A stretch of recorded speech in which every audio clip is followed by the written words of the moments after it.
A partir de agora, a Rádio Imperial passa a apresentar Nós Servimos, um programa com a produção e direção do Lions Clube Quitandinha. A apresentação, Dr. Paulo Magno. Bom dia, ouvintes da nossa Rádio Imperial. Aqui estamos mais uma vez com o nosso programa do Lions Clube Petrópolis Quitandinha. Nós servimos. Hoje estaremos entrevistando aqui o nosso mestre, Dr. Henry Grazinoli. Nós vamos falar aqui sobre alguns assuntos.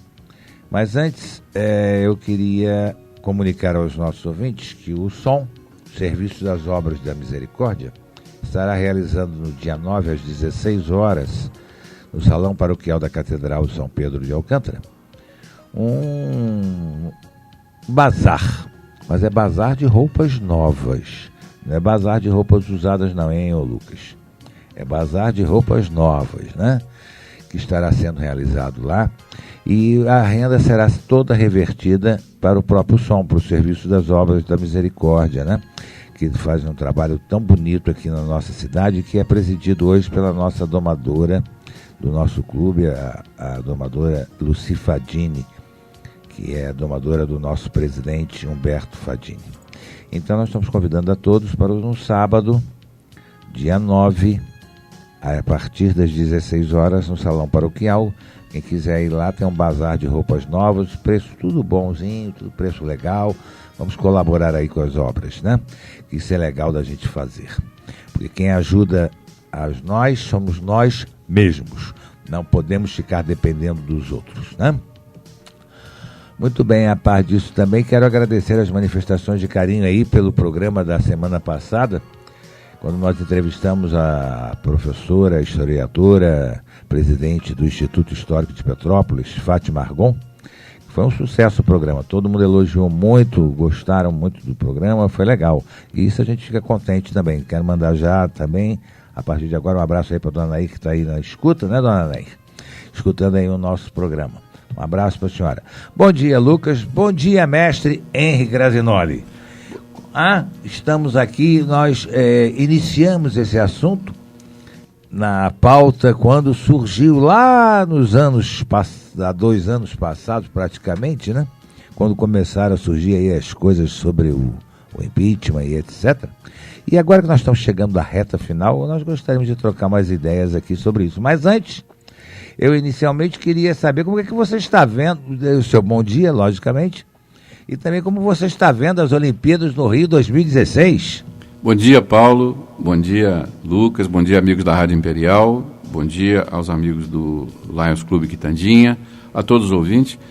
É um prazer, uma honra estar aqui novamente. É sempre bom a gente poder debater com nossos amigos de Petrópolis as questões que são consideradas relevantes, né, por vocês.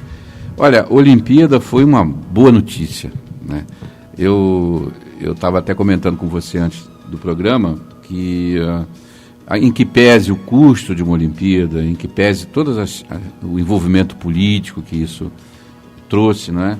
Eu acho que a Olimpíada serviu um pouco para amenizar aquele ar pesado que o Brasil estava vivendo, né? E passando, né? O noticiário amenizou, está mostrando as competições, os atletas, o povo. E o Rio de Janeiro, o nosso Rio é isso aí, ele abraça e faz, né? Faz. Realmente, nosso povo é admirável. Maravilhoso, maravilhoso, né? Eu tive lá embaixo. Só precisa aprender a ter um pouquinho mais de educação, né?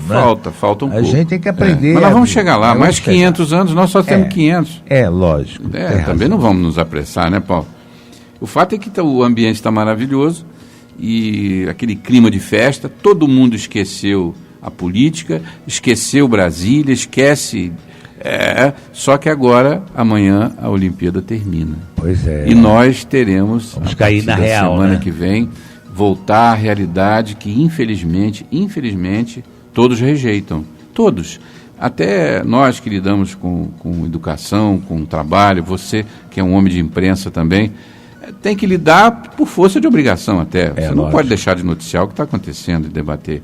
Mas, de fato, é um noticiário ruim esse, que nós vamos agora enfrentar de novo. Em que pese o fato de que nota-se com muita clareza, Paulo, que coisas e pessoas e políticos como Dilma Rousseff já fazem parte do passado. Eu noto que o povo já apagou, essa página já está sendo virada. Já está sendo virada, né? Ela vai terminar nos próximos dias, quero crer, se tudo der como deveria na lógica, embora a política não tenha lógica, mas vai terminar, vai se encerrar formalmente, mas eu tenho a impressão que a página já foi virada pela população. Antes da gente entrar bem nesse tema, deixa eu ainda lhe fazer aqui algumas perguntas sobre as Olimpíadas. Você acha que haverá algum legado positivo dessas Olimpíadas?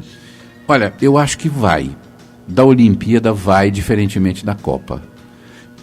O primeiro é patrimonial, né? Os centros de prática esportiva que foram construídos no Rio de Janeiro, só se puserem uma bomba e explodirem tudo, porque eles vão estar lá. Aquelas quadras, aquelas arenas esportivas. Perguntar qual o destino que você daria a essas arenas que foram construídas? Isso vai ter que ser público. Nós vamos ter que criar aqui no Rio de Janeiro um programa de incentivo a todos os esportes. Eu acho que o Rio de Janeiro terá uma grande oportunidade de se tornar o centro esportivo do Brasil. Eu também, concordo. Porque agora ele tem a oportunidade para isso. Não é isso? Né? Antes o sujeito queria fazer um ciclismo e não tinha uma pista de ciclismo, então ele não podia fazer. Ele queria fazer polo aquático. Você vai dizer, mas isso é esporte para elite. Não tem esporte para elite. Esporte é esporte. Esporte é esporte. Se você tiver lá a quadra... Não vale medalha? Vai, exatamente. Então, eu tenho a impressão que se o Estado do Rio criar programas de incentivo ao esporte e o brasileiro é esportista, ele gosta de esporte... E temos tudo para isso. Temos tudo. Você vê que onde é incentivado, a gente ganha medalha, a gente ganha troféu. Agora não tem. O sujeito quer fazer salto em altura... Que piscina ele vai saltar? Não. Agora nós temos. Né? Tem quadra de esgrima. Nós temos todos os equipamentos. Isso só uma cidade olímpica consegue. Nenhuma outra vai ter. Então, veja que Londres, a Inglaterra, agora a Grã-Bretanha está se despontando como uma segunda potência no esporte. Segunda? Imagina. Quem diria isso, desbancando Rússia, tudo Cuba, por ter feito a Olimpíada. China, por ter feito a Olimpíada. Exatamente. Você tem todos os equipamentos para você treinar. Eu tenho um exemplo aqui próximo de nós, Paulo, bem próximo mesmo. Em Três Rios, foi criado há 5 anos atrás, mais ou menos, um centro de treinamento para ginástica olímpica, que tinha incentivo do Estado, mas tinha também uma empresa privada patrocinando. Você sabe que várias crianças de Três Rios acabaram frequentando o centro de ginástica olímpica, e dessa equipe brasileira que disputou agora as Olimpíadas, certo. Um dos ginastas é de Três Rios. Você veja só. Que já gostava de praticar, ele fez uma participação modesta, porque ele está iniciando a carreira, novo ainda, e Três Rios está com um centro de treinamento de ginástica, você tem que ver, um dos mais modernos do Brasil, desbancou aquele de Curitiba, que era famoso lá no Paraná. Então, se você tem o equipamento, e se você dá condição para o jovem, não importa a origem, a condição social, financeira dele. Daí, nós acabamos de ganhar mais uma prata aí com o Isaquias, né? Remador, menino. Remador, um cara simples. E tu sabe onde ele remava, o Isaquias? Ele é da Amazônia, ele foi criado em Manaus. E ele rema desde pequeno, porque lá tem o rio, a população onde ele mora, parece que é um setor de palafitas. Ele é baiano, né? Mas eu acho que ele mora na Amazônia. Ou então a cidade, eu não sei se é Salvador, agora estou na dúvida se é Manaus. Eu sei que ele mora num local onde ele tem que usar muito barco a remo, e todo mundo usa, porque tem muito pescador também. Então, desde pequeno, ele rema. Pois é. Então, aquilo faz parte da vida dele. Já é. Depois ele transformou isso no esporte. Exatamente. Fizeram até uma matéria com ele há pouco tempo na TV a cabo, mostrando a família humilde, pescadores, eles são pescadores. Exato, ele é de origem bem humilde. E veja só o sucesso. Fato inédito, ganhou 3 medalhas na mesma Olimpíada, 2 pratas e um bronze. É isso. E o brasileiro precisa aprender a valorizar a prata, precisa valorizar o bronze. Muito difícil, porque você sair com uma medalha em números é uma coisa muito bonita. Extraordinário. Né? Porque aqui a gente só dá valor ao ouro, né? Não é bem assim, né? Conquistar uma prata também é um fato importante. É uma coisa muito bonita. O brasileiro aprende algo com essas Olimpíadas? Ou... Eu acho que aprendemos. Eu tive a oportunidade de ir ao Rio algumas vezes, acompanhar lá embaixo. Inclusive um dia passei o dia todo lá, mas até observando que para nós, eu nunca tinha estado numa cidade olímpica. É uma oportunidade muito rara. Lógico. Né? Não, nem tanto de você assistir os jogos, porque pela televisão às vezes você assiste melhor do que lá. Mas de vivenciar. o chamado espírito olímpico que tanto falam. Olha, eu acho que a principal lição é a gente aprender a conviver com os diferentes. Isso é muito importante. Porque somos iguais em direitos e dignidade, mas somos diferentes de origem, em línguas, em costumes, sabe? E essa convivência, você vai dizer, mas o Rio de Janeiro está acostumado, porque o Rio de Janeiro recebe turistas do mundo todo, mas não numa intensidade dessa. Tão grande. Né? Tão grande. Né? A expectativa é que segunda-feira agora passem pelo aeroporto do Galeão 90 mil pessoas. Absurdo. 85 mil a 90 mil passageiros. São 10 mil, 12 mil atletas, né? De todas as origens, nacionalidades. Eu acho que o primeiro aprendizado nosso é com relação à convivência. Aí é um aprendizado político, um aprendizado de democracia mesmo. Né? Eu acho que o segundo aprendizado ele é de valorizar o esporte.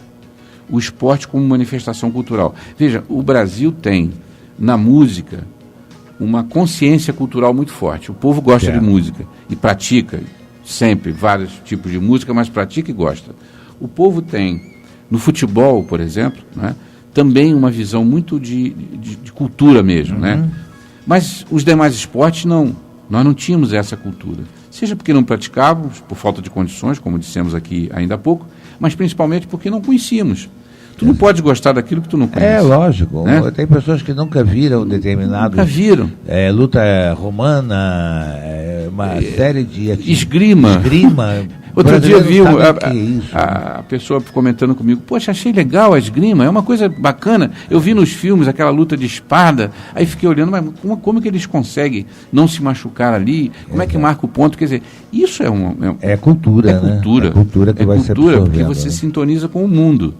E a terceira, eu acho que o terceiro aprendizado, Paulo, a meu ver, com os Jogos Olímpicos, é o fato de que nós podemos criar um país, uma nação, que se prepare para fazer coisas grandes. Exatamente. Porque aí entra aquela história... A nossa abertura foi tão... Não houve um gasto absurdo, assim, de riqueza, de luxo e tudo, mas foi tão bonito. Foi lindo. Né? Foi lindo. Foi um exemplo. Ficou todo mundo de joelhos. Exatamente, né? O mundo, a imprensa toda reverenciou a abertura das nossas Olimpíadas. Quer dizer, mostra que o brasileiro, quando quer fazer bem, sabe fazer e tem capacidade para fazer. Eu me lembro o clima que se instaurou. Que a da Copa foi horrorosa. Foi, a Copa foi horrorosa. Mas o clima que se instaurou depois da abertura da Olimpíada, naquela noite mesmo, no dia seguinte, as pessoas que viram, falaram, puxa, estou orgulhoso. Exatamente, nossa, nós fizemos bonito. Exato. Os americanos, os europeus estão todos falando bem de nós. Quer dizer, isso foi então eu acho que houve um choque de autoestima muito bom. Nós estávamos precisando disso. O Brasil estava tão por Porque baixo, estamos apanhando muito. Tanta sujeira, tanta imundície na política e tudo. Exatamente. Nós estávamos tão achincalhados, não tem outro termo. Desmoralizados. Né? Exatamente. E isso veio lavar um pouco a alma do brasileiro. É isso aí. E foi uma coisa real, verdadeira. Foi feita por nós. A direção, por exemplo, artística da abertura das Olimpíadas, são os brasileiros que fizeram. Contratamos técnicos estrangeiros para algumas coisas, como aquele que construiu aquela tocha olímpica, eu achei maravilhosa, uma coisa super diferente.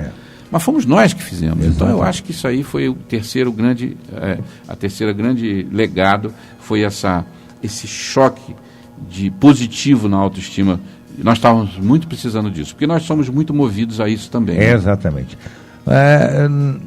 Seguindo ainda dentro um pouquinho mais da Olimpíada, deixa eu fazer uma pergunta. O que você achou desse americano que disse que foi roubado, mas não foi roubado? Né? O que você achou desse imbróglio todo? É engraçado, né? Eu estava observando, né, pela câmera. Nós sabemos que o norte-americano ele tem um orgulho do país dele, né? Quando ele veste aquela camisa e coloca no peito, está as siglas USA, né? Eles têm um orgulho muito grande. E eles têm motivos para isso. Esse orgulho não é um orgulho falso. O país é uma grande nação. Os americanos construíram uma grande nação. Né? São um povo que respeita a democracia, cuida deles, dos esportes, tem muita força. Então nós respeitamos isso. Bom, eles têm essa dose. Segundo, os norte-americanos eles não conhecem muito o resto do mundo, a não ser aqueles que os interessam. Eles são muito fechados lá. Só o que interessa que eles conhecem. Em geral, a juventude norte-americana, que compõe essa turma de atletas, eles são, na maioria, universitários, jovens, 19, 18, 20, 21, 22. Eles têm uma visão de mundo um pouco diferente da nossa. Porque eles olham para eles, o mundo é o deles. Exato. O resto é o resto. Quanto mais o Brasil, que está aqui na América do Sul, nós não somos tão conhecidos por eles quanto a gente pensa que somos. Lógico. A não ser no esporte. Você fala Pelé, Pelé. Para eles, a capital do Brasil ainda é Buenos Aires. Muitas vezes confundem. E confundiam mais até no passado. Exatamente. Era uma coisa horrível. Muito bem. Aí essa juventude vem para cá, chega aqui, eles acham que eles são os tais também aqui. Esse episódio em si, olhando o fato, resumindo, vamos dizer assim, a minha visão, reduzindo o foco para o fato, eu acho que foi, primeiro, uma manifestação, uma brincadeira que não foi planejada, que aconteceu na hora ali da balada. Os jovens estavam lá, os americanos nadadores, beberam, foi na hora da balada. Mas ela tem uma dose de desrespeito no seguinte sentido: nós estamos no Brasil, pô. Terra aqui o pessoal não vai pegar, nós somos estrangeiros, somos atletas, estamos com a imunidade olímpica. Exatamente. Então, de posse da imunidade política, podemos fazer o que quiser. Olímpica, podemos fazer o que quiser. Então, tem esses dois elementos. Eu gostei muito da reação das autoridades brasileiras. Porque quando houve aquele caso, não sei se você se recorda, daquela turma do surf, lá nos Estados Unidos, e eles disseram que tinha bomba e não sei o que, os dois ficaram presos. E depois foram banidos e não podem retornar ao território americano. É isso aí. Né? É bom. Nós tínhamos que dar o mesmo tratamento, eu acho. Não é? Sem dúvida, porque aí entra aquela história da reciprocidade, né, o princípio internacional de direitos de relações internacionais, que é o princípio da reciprocidade. Exatamente. Então o Brasil tem, e nós temos normas e leis para isso. Eu gostei da autoridade policial, da atitude da autoridade policial, é o que eu ia dizer. Mas achei que, quando saiu da mão da autoridade policial, nós tínhamos que ter feito o que você está dizendo. E parou por aí. Quer dizer, a coisa vai ser amenizada em nome da chamada imunidade olímpica. Qual a justificativa para a maioria dos medalhados serem militares? Rapaz, isso aí é uma coisa engraçadíssima. Que coisa, rapaz, dos 12... 10 são militares. 10 são militares. Teve alguém que disse assim: não são atletas, não são militares atletas, são atletas militares. E fazem uma diferença. Ele diz assim: esses atletas foram adotados pelas Forças Armadas, mas já eram atletas. Bom, veja bem, eu não conheço nenhuma política de adoção de atleta pelas Forças Armadas. Enfim.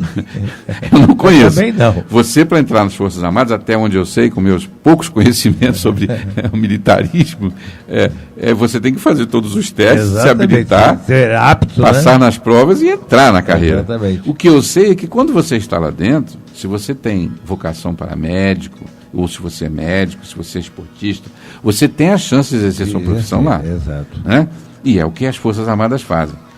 Qual é a diferença? Ora, esses atletas, eu creio que se eles não estivessem nas Forças Armadas, recebendo um salário, um soldo mensal, tendo lugar para treinar, porque as instalações militares têm equipamento, nós não teríamos ganhado essas medalhas. Eu também concordo com você. Não adianta falar de programa social do governo que dá incentivo. Não tem nada disso, não existe. O sujeito tem que comer, ele tem que dormir, ele tem que vestir, ele tem que acordar pela manhã sem se preocupar com a conta que ele vai pagar, então ele sabe que o salário dele, mesmo sendo pouco, vai pingar. Mas a turma ficou aí tão decepcionada com a seleção feminina. Mas, meu Deus do céu, aquelas meninas coitadas, qual é a estrutura que o Brasil tem no futebol feminino? É isso aí. Zero.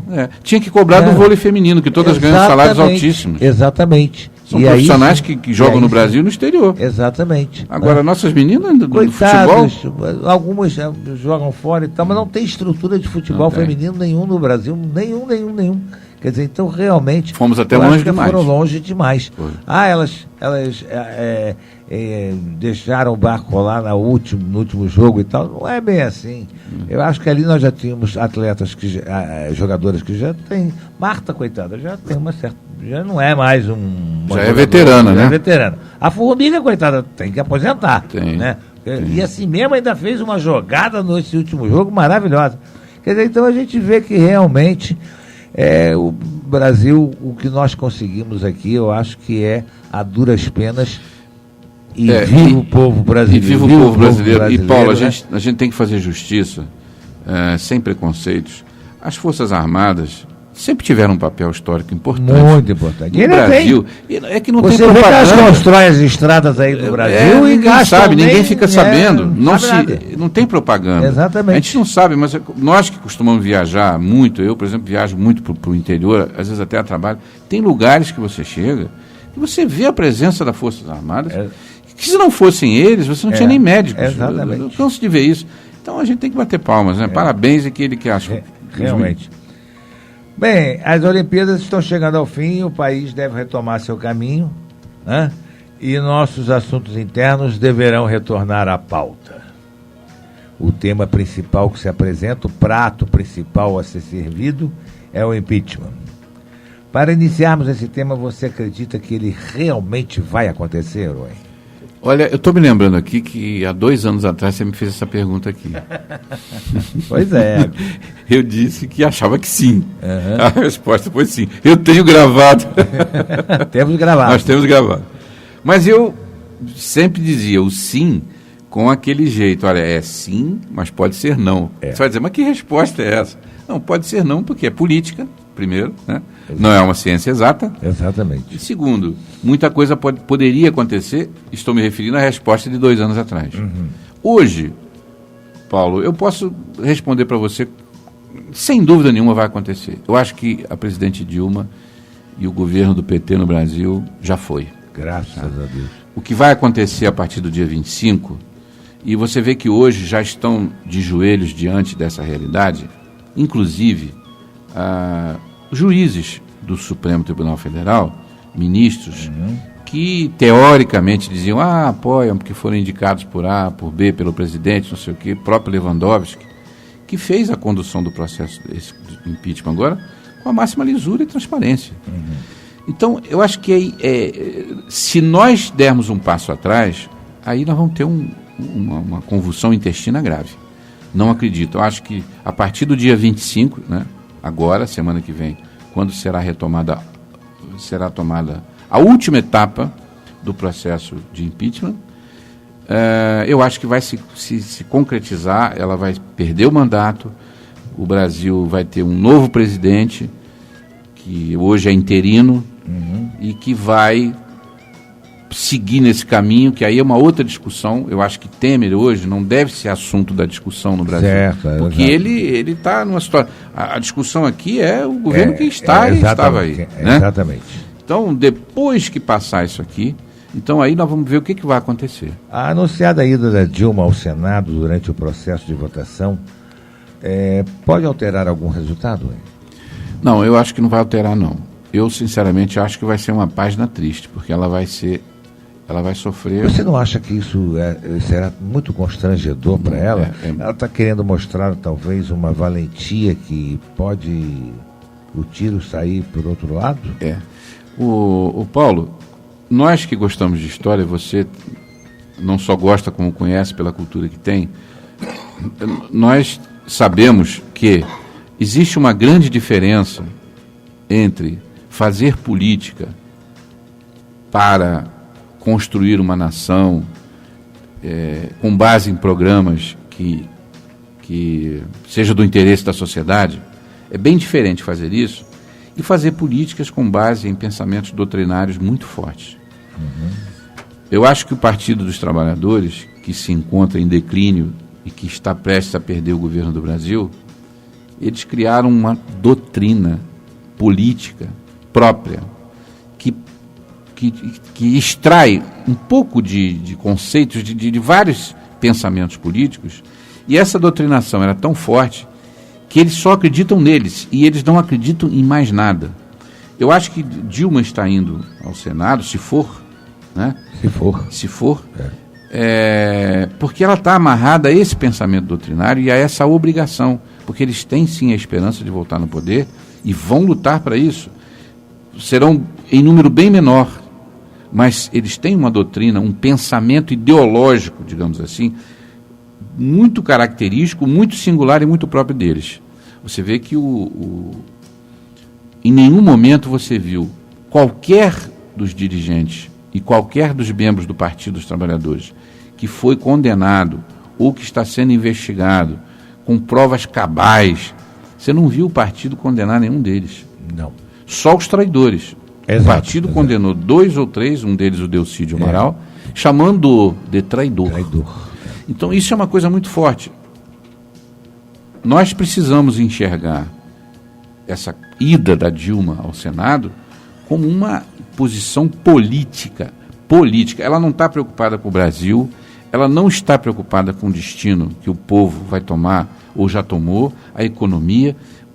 É um ato político que responde àquele pensamento ideológico que se instaurou. Então, eu tenho a impressão... Mas é uma ideologia, até certo ponto, que não é uma ideologia pragmática, vamos dizer assim, política. A gente sabe que a ideologia política dele seria o bolivarianismo e tal, mas é uma ideologia de poder, de assalto. Né? Que justifica, por exemplo, você receber comissões de empresas públicas para sustentar o processo. Exatamente. É isso aí. É uma vergonha. É uma ideologia de poder que tem como nefasta, que tem como base o quê? A compra do apoio com dinheiro. Exatamente. A essência desse processo ideológico é a corrupção.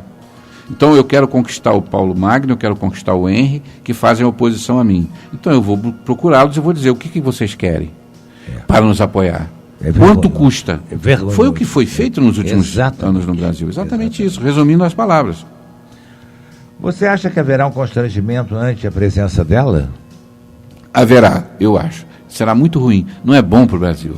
Mas eles querem dar esse espetáculo.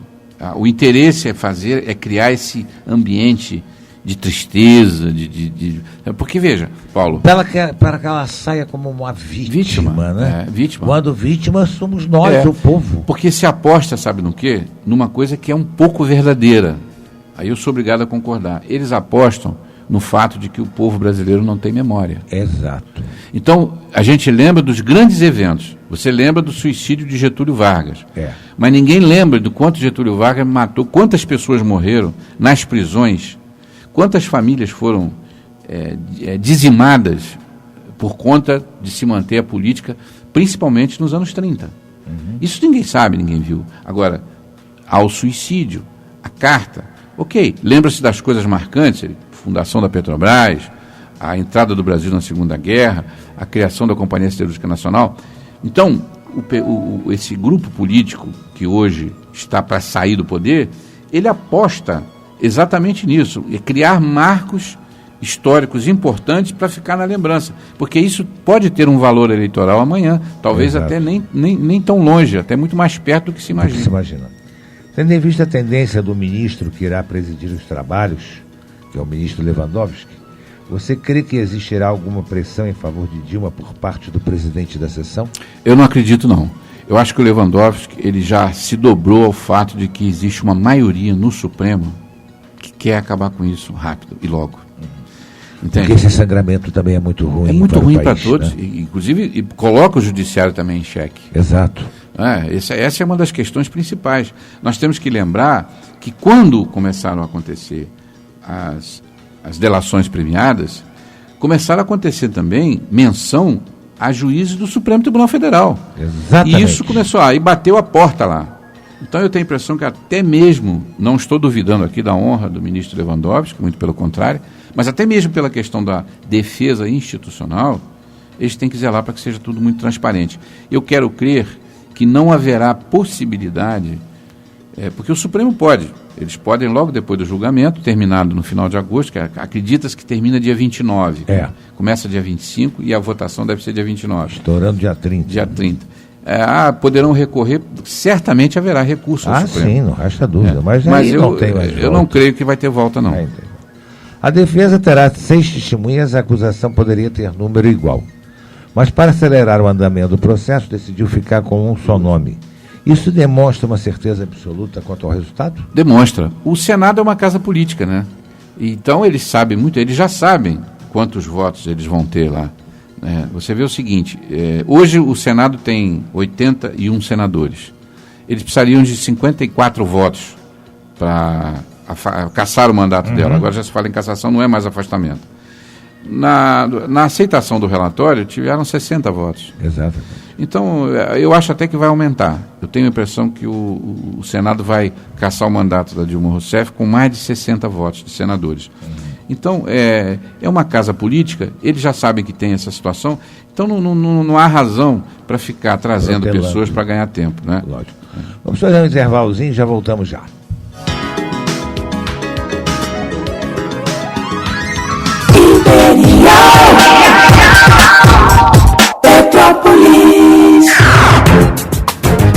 Imperial AM 1550.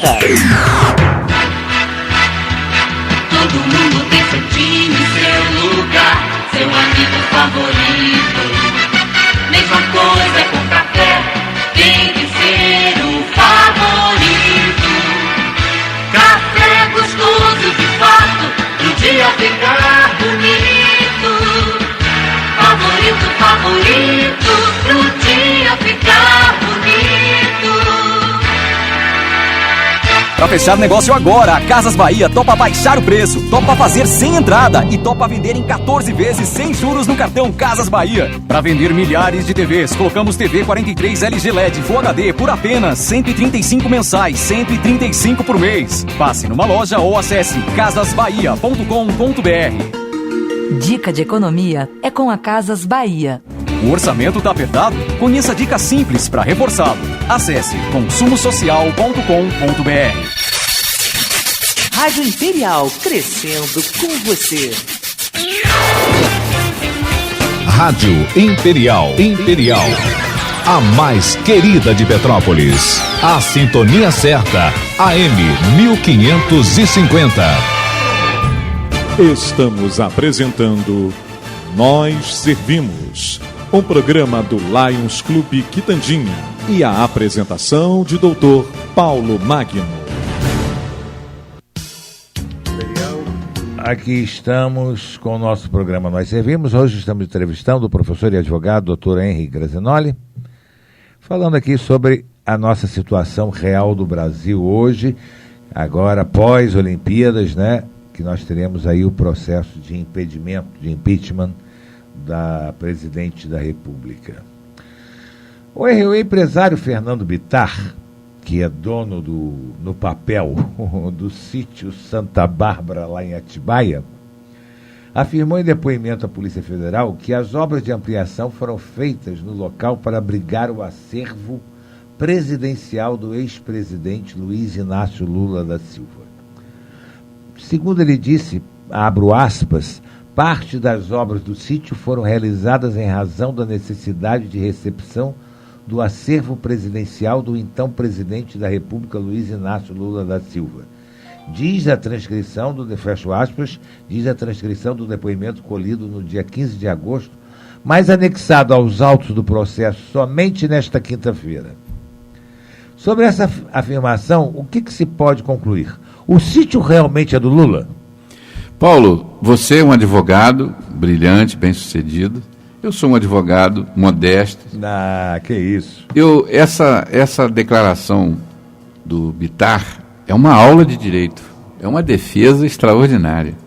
Porque esse motivo é absolutamente possível e é absolutamente jurídico. Isso explica tudo, por que o Lula ia lá, por que a mulher dele ia lá, eles frequentavam lá. Esse sítio seria o local que seria o museu do ex-presidente. Então isso é uma justificativa jurídica extraordinária. Olha, se ela é falsa ou verdadeira, aí é uma outra questão, mas que é muito bem construída essa tese, eu não tenho a menor dúvida. E ela é surpreendente, porque até então... Ele está saindo melhor do que o Eduardo, né? O Cardoso. Agora, eu não sei se você... Num dos nossos programas aqui, eu disse que havia a possibilidade do Lula escapar. Escapar por quê? Pela figura e pela imagem dele. Eu acho que escapar é uma expressão ruim, eu vou melhorar essa expressão. Eu vou dizer assim, ser preservado. Eu ouvi de muita gente, e pessoas influentes, que não seria de todo bom que alguém que tinha uma história, que construiu uma história como ele, se isso fosse submetido a uma situação vexatória, sem que tivesse fundamentos de grande monta, de grande importância. Considerando até que ele já não seria mais um perigo eleitoral. Né? Ouvi isso. Eu acho que... Eu sempre tive a sensação de que o Lula seria preservado. Não estou dizendo que a justiça iria... Porque quanto ao sítio, ele arranjou essa justificativa. Agora o triplex está difícil, né? Mas o triplex, essa semana, houve um inquérito, fecharam o inquérito do triplex e o Lula não está rolado no inquérito. Constataram que, de fato, não tem provas materiais de que seria ele o dono do triplex.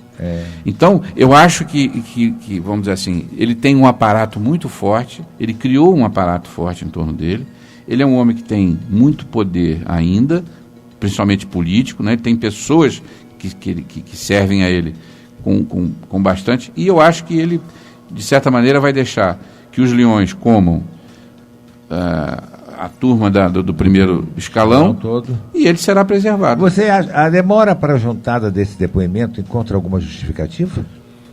Eu acho que sim, né? Ele teve que ser construído, né? Isso aí foram testadas várias teses.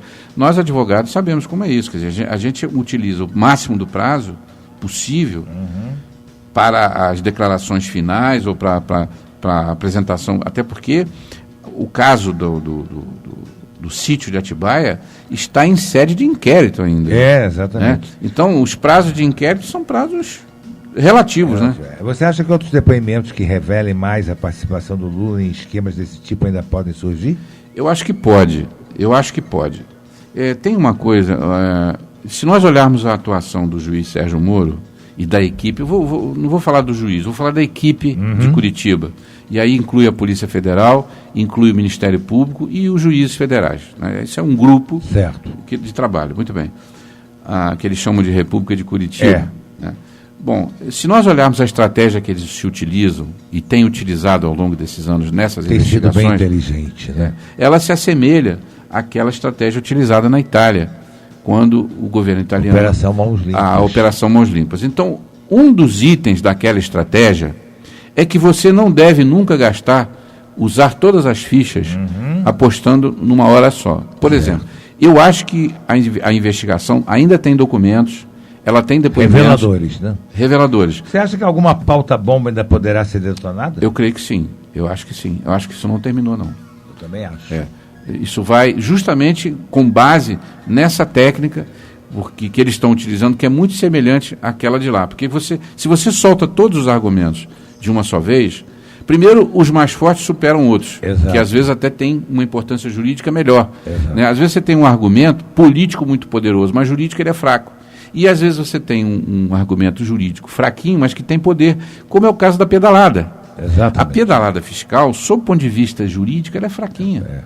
Mas, sob o ponto de vista político... Ela tem um poder enorme de detonar uma bomba atômica. E foi o que aconteceu. Exatamente.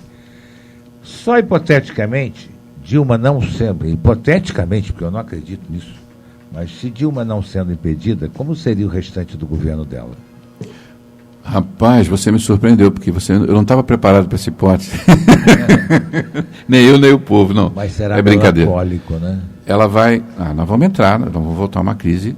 Não tem condição de governabilidade. Vai ser uma crise institucional muito grande. Ela vai ser grande. Aí sim, eu digo a você que nós corremos sérios riscos. Não há condições mais dela retornar. Será um governo Maduro que está caindo de podre lá na Venezuela e não sai do poder. Exatamente, vai estar destruindo o país. Destruindo uma nação. E lá... Que é muito triste, né? Muito um país triste. Que fez parte da OPEP, né? Um país que tinha uma riqueza do petróleo, que tinha uma estrutura... A Venezuela teve uma época que eu me lembro... para ter papel higiênico, gente. É isso mesmo. Então eu acho assim... Que aliás era necessário para limpar lá a sujeira dele, né? Hipoteticamente, Paulo, se ela retornar ao governo, nós vamos passar por uma crise, nós vamos mergulhar numa crise muito mais profunda. Exato. O país vai ficar ingovernável. Então eu tenho a impressão que é até difícil fazer uma previsão sobre qual será o futuro. Mas tem um aspecto que a gente não pode deixar de relevar. O Brasil, você disse isso aqui ainda mais cedo, e a gente vive afirmando isso, o Brasil tem suas maneiras de resolver as questões que são atípicas. É. Eu sempre me lembro quando Tancredo, quando nós fizemos a Constituinte de 86, Tancredo Neves havia falecido, o Sarney tinha assumido, era o imprevisível, né? Era o imponderável, né? Quer dizer, o improvável, né? O Sarney ser presidente era o improvável. Longe. Aí ele assume a presidência e nós convocamos uma Assembleia Nacional Constituinte. Então você tinha um presidente que ia governar com a Constituição antiga, com um Congresso que estava fazendo uma Constituição nova. Todo mundo dizia, eu me lembro que eu era estudante de Direito naquela época, isso não vai dar certo, nós não vamos conseguir, isso vai ser o caos. E nós conseguimos. Só o Brasil. Então eu diria para você o seguinte, se é que eu posso dar uma... Eu acho que se a Dilma voltar, nós vamos passar mal, mas a gente passa. Sim. Temer confirmado na presidência da República, oxalá, e como ele deverá governar? Bom, ele deu umas declarações. Eu acho que atualmente os políticos estão muito preocupados em não falar mentiras, porque a população aprendeu a cobrar. E eu acho que o Temer não está assumindo grandes compromissos, não. Mas um deles, que para mim é o mais importante que ele assumiu, é que ele não seria candidato à reeleição. Isso, só essa declaração e essa atitude, ela já estabiliza, porque ela não cria uma oposição contra ele que fica pensando só na eleição daqui a 2 anos. Exato. Então eu quero crer que se ele mantiver essa posição e se ele demonstrar para a sociedade, para os empresários, para a classe política, de que ele vai fazer essa transição para a eleição daqui a 2 anos, eu tenho para mim, Paulo, que ele vai conseguir melhorar o governo. Eu também acho. Eu acho que nós vamos respirar com possibilidades, então, de pensar na reconstrução. A votação da comissão de 14 a favor e 5 contra é um prenúncio do que deve vir pela frente, ou Henry? Sem dúvida nenhuma. É um prenúncio histórico, né? Como eu te falei, são... Você acha que serão mais de 60 votos? São uma casa política. Uma casa política, a gente sabe o que acontece lá. Não acontece em grandes revoluções de uma hora para outra. Eu penso que vai bater 60 votos. Estou fazendo essa aposta. 60, 61, 62. Você é a favor da redução do número de parlamentares? Eu sou, há muitos anos. Não só no Congresso, na Câmara, porque o Senado não tem excesso. O Senado porque há uma representação. Você não acha que 3 senadores é muita coisa para o Estado, não? Não acho. Poderiam até ser 2. Né? Nós poderíamos reduzir. Mas o problema maior está na Câmara dos Deputados. Ali foco. Porque essa sim poderia ser reduzida à metade. As assembleias legislativas estão carregadas. A gente já tem lei suficiente nesse país, né? Não precisa mais. Você acha que Petrópolis precisa de Câmara de Vereadores com... Acho que são 15, né? São 15. Não é para muita gente, para quê? Bota lá 11, Friburgo, 9, 21. 7. Para que Friburgo tem 21 vereadores? Isso é absurdo. Então tem que reduzir. Eu não sei se nós vamos conseguir a curto prazo isso, mas essa é uma das questões que eu acho que a sociedade organizada vai ter que atacar nos próximos anos. E isso vai ter que partir do movimento social. Porque se depender sim. Né? Deles não vai mesmo. Você chega para um candidato a vereador hoje e fala com ele, você acha que o vereador pode perder as ilusões. Já eles falam aí, vou reduzir salário, vou reduzir o número de vereador. Isso é antes da eleição. Depois de eleito, depois esquece. Surgem outros temas, né? Exatamente. Bem, falando nisso, as eleições se aproximam. E os candidatos estão aí na rua, né? Segundo notícias, temos cerca de 4.800 candidatos que não são ficha limpa. É isso mesmo. 4.800. Apesar da limpada que o STF fez tirando a impossibilidade da candidatura dos condenados em segundo grau, como você vê esse número tão grande de fichas sujas? Isso foi possibilitado, inclusive, por uma decisão do Supremo da semana passada, né? Semana retrasada, um pouquinho antes do prazo para a inscrição dos candidatos, em que o Supremo decidiu, pegou a lei da ficha limpa, deu uma mexidinha na interpretação, dizendo o seguinte: quem pode tornar um prefeito ficha suja por conta de não aprovação de contas, ou qualquer político, qualquer administrador, são as câmaras municipais e não o Tribunal de Contas. Quer dizer, então os tribunais de contas voltaram realmente às suas atribuições, quais sejam de meros órgãos consultivos, sem poder de punição, sem poder de deliberação. Isso mesmo. À luz da interpretação literal da regra que está na Constituição, lá no artigo 70. Exatamente. O Tribunal de Contas é um órgão auxiliar, consultivo. Ele toma a decisão, mas ele encaminha relatório e quem decide aprova ou não aprova são o Legislativo, as contas do presidente. Então, quanta responsabilidade ao se eleger um vereador, um deputado ou um senador? Olha, Paulo, aumentou e muito, voltou a ser o que era antes. Então, hoje, um vereador, ele passa a ter um poder enorme, porque o prefeito depende dele para a aprovação das suas contas. Isso é bom ou é ruim? Pode ser bom e pode ser ruim. Se for levar sob o ponto de vista da corrupção, por exemplo, da compra de votos em câmaras de vereadores, o que não é uma novidade, isso é antigo no Brasil, aí é ruim. Por isso, mais do que nunca agora, nessa eleição, as pessoas vão ter que pensar 10 vezes em quem vão votar. Isso, aí para vereador. A importância, é isso que eu queria chegar a esse ponto. A importância do voto para que você vai dar ao seu vereador. Se você escolher um vereador safado, fraco, corrupto, que se deixe comprar, que se venda, não vai adiantar. Não vai adiantar. Porque vai ser um retrocesso. Exatamente. E o prefeito vai fazer o que quiser. Isso aí. Porque não tem mais o órgão, os tribunais de contas, fiscalizador, eles vão continuar fiscalizando, vão dizer que está errado, mas não vão poder fazer absolutamente nada. Nada. E existe uma coisa que para o político profissional é sagrado, Paulo, chama-se mandato. Tem político que não liga para ser processado por improbidade. Ele não está nem aí, ele quer ter mandato. Quer ter o poder na mão. Então aí, o mandato é que afeta o político.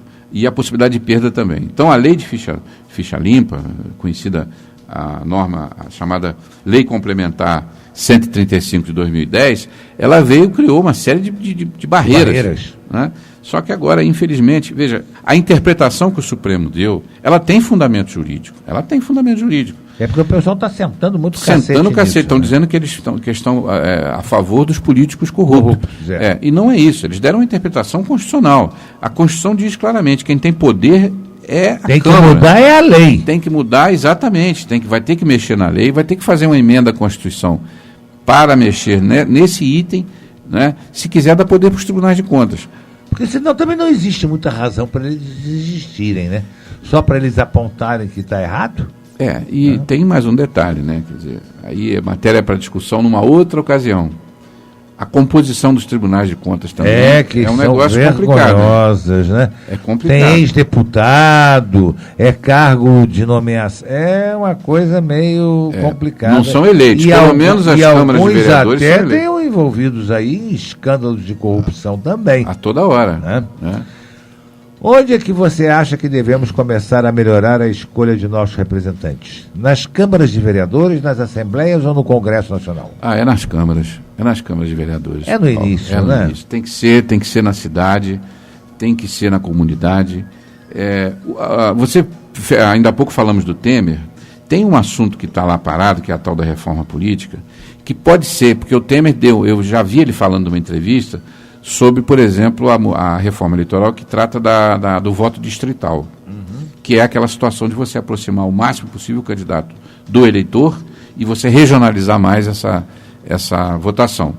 Então, para vereador, por exemplo, nós teríamos regiões dentro de Petrópolis, né, que são reunindo 2, 3 bairros, e os candidatos seriam dali. Exato. E você vota nos candidatos dali. Eu acho que deveria ser assim mesmo. Não é? Eu também acho. Quer dizer, tem que ser mais próximo. Então, se nós não melhorarmos a eleição para vereadores, nós não vamos melhorar a eleição para prefeito. E, consequentemente, não vamos melhorar as estaduais e as federais. Pois é, porque antigamente, no início do Império e tal, durante a nossa República iniciante, os vereadores eram chamados os homens bons, ou seja, aqueles homens que realmente tinham posse, que não precisavam roubar, que tinham uma certa cultura, um certo status social, para realmente representar o povo. Hoje nós vemos aí certos representantes que assustam. O cara não sabe nem o que está fazendo ali. É isso aí. Não sabe. A gente escuta coisas dentro de uma Câmara de Vereadores, dentro de uma Assembleia Legislativa, dentro do Congresso Nacional, que nos assustam profundamente e nos enche de vergonha. E olha, eu vou te dizer mais, sem medo, e eu sou uma pessoa que eu não tenho muita preocupação com essa história de politicamente correto, porque hoje em dia está assim. Qualquer coisa que você fala, isso aqui é politicamente incorreto. Eu acho o seguinte, desculpem, e aí o próprio ex-presidente Lula, que vivia dizendo que se vangloriava porque era analfabeto, porque não tinha diploma, isso para mim não é glória nenhuma. Eu também acho. Eu acho que as pessoas tinham que ter educação, sim, as pessoas têm que estudar, sim. Por exemplo, no Brasil... O mandato deveria ter um nível cultural. Não, e Paulo, não justifica, olha só, o Petrópolis, vamos pegar Petrópolis. Pode falar o que for, mas escola aqui não falta, para quem quiser estudar. Exato. Me desculpe, mas não tem. Antigamente o sujeito tinha que andar léguas, quilômetros, para frequentar uma escola. Exato. Hoje tem escola, tem transporte, tem merenda. Tá ruim, não tá boa. Bom, isso é outro aspecto. Daí vai lá e briga com o prefeito. Vão brigar com o prefeito. Mas a instituição está lá. Exato. Quer dizer, não estuda quem não quer, desculpa. Mas não sei o quê. Então, esse negócio de analfabetismo, no sentido de desconhecimento e não ter cultura, você citou aí, eu conheço caso de vereador, eu conheci um caso de um prefeito aqui numa cidade da região, em que ele não conseguia ler os documentos, ele tinha uma pessoa que lia para ele, porque ele não entendia, ele lia muito mal. Já até faleceu. Ele foi foi prefeito ali em Levi Gasparian, ele era conhecido como Zé Boneco. Uma história, até uma vez saiu no Fantástico, que a esposa dele fugiu com o padre da cidade. Eu advoguei para uma pessoa lá de Levi, tem um cliente lá, então conheci muito esse prefeito. Ele era uma figura folclórica. Ele tinha votos para chuchu, ele era um sujeito muito carismático. Ele botava um sapato branco, uma camisa vermelha e saía fazer campanha. As pessoas adoravam ele. Só que ele era um maluco. E ele não tinha conhecimento, ele não conseguia ler e escrever. Então, mal assinava. E aí ele tinha um assessor que o sujeito lia para ele os contratos, explicava para ele as coisas. No final do segundo mandato dele, ele foi processado, ele morreu sendo processado, porque ele assinou um monte de documentos, ele assinou um monte de contratos, que houve falsificações, corrupção, instaurou-se lá um sistema que ele mesmo, o coitado, desconhecia, porque ele não era corrupto, isso ele não era, só que ele pagou o preço pela ignorância. Então não podemos, você tem razão, nós temos que ter gente que tenha condição de entender, porque é representar. No mínimo, né? É o mínimo que se pode pedir. O que deve ter o eleitor brasileiro para escolher o seu representante à Câmara de Vereadores? Bom, eu sugiro que bom, primeiro eu vou ser sincero com você, eu sou a favor da renovação. Como eu sou contra a reeleição, isso é visceral. Eu acho que mandato tinha que ser um só, depois você sai, dá lugar para outro, você quer voltar, você espera 4 anos e volta de novo. Sou contra a reeleição.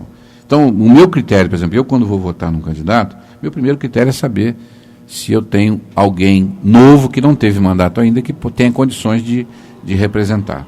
Né? Essa é a primeira situação. A segunda situação é a seguinte, é preciso olhar o nível cultural dessa pessoa. Exatamente. Esse sujeito tem, não é que ele pode ser humilde, pode ser um trabalhador comum, mas ele sabe ler, ele sabe escrever, você conhece ele, pergunta a alguém que conhece, vem cá, como é que é? Não, ele é inteligente, ele escreve, ele consegue ler e entender o que ele está lendo, ele tem uma visão do mundo.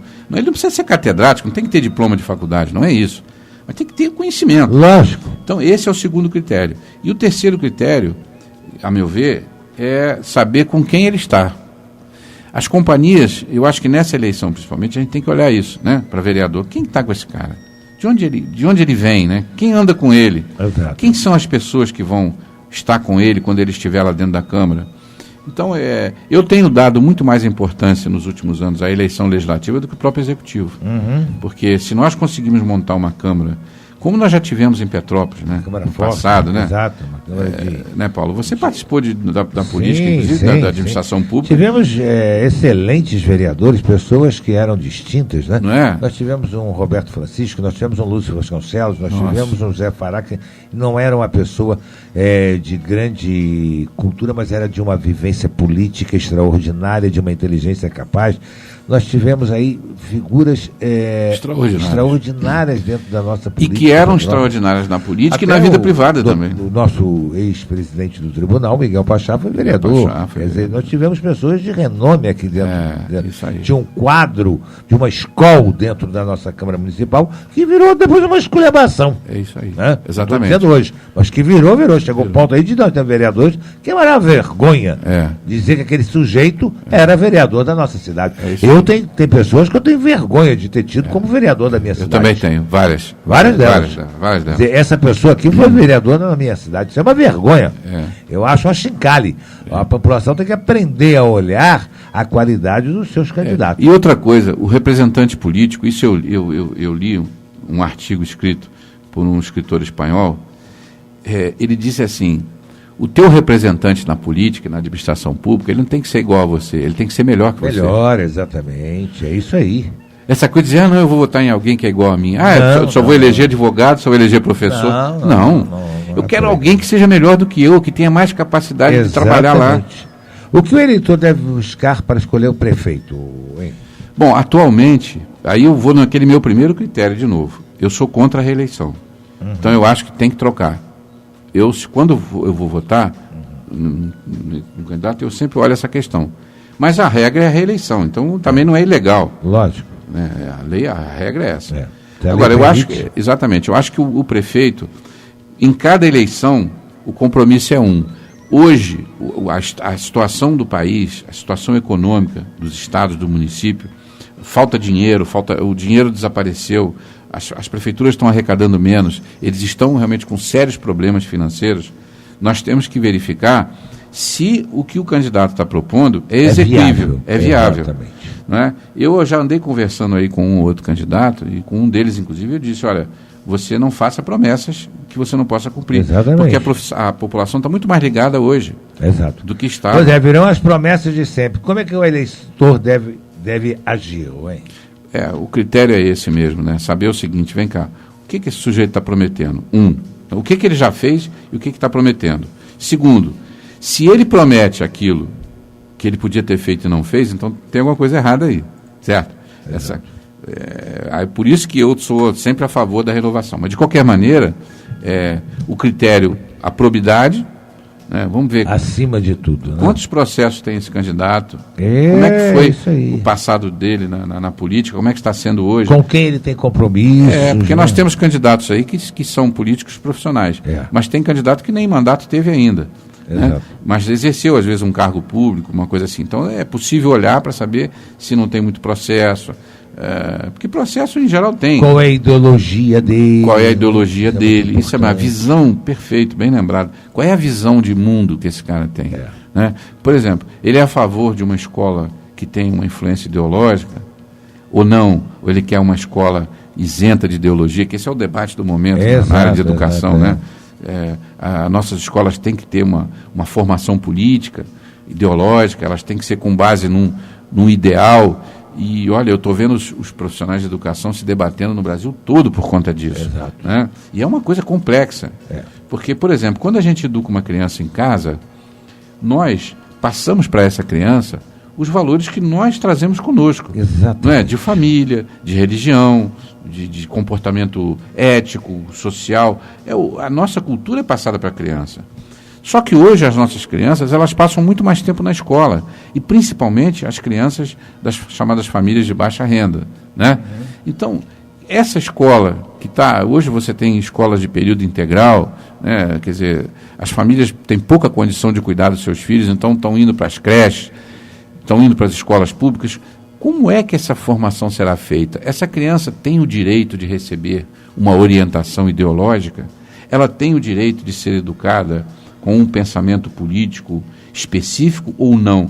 Olha, Paulo, esse tema é muito complexo. Eu acho até que eu vou tentar ver se eu consigo juntar aí alguns professores e a gente fazer aqui um debatezinho acerca desse olha, tema, isso vai ser... Agora, e você anuncia com antecedência, porque vai dar uma... Desculpe, o programa já tem uma grande audiência, mas vai dar uma audiência maior.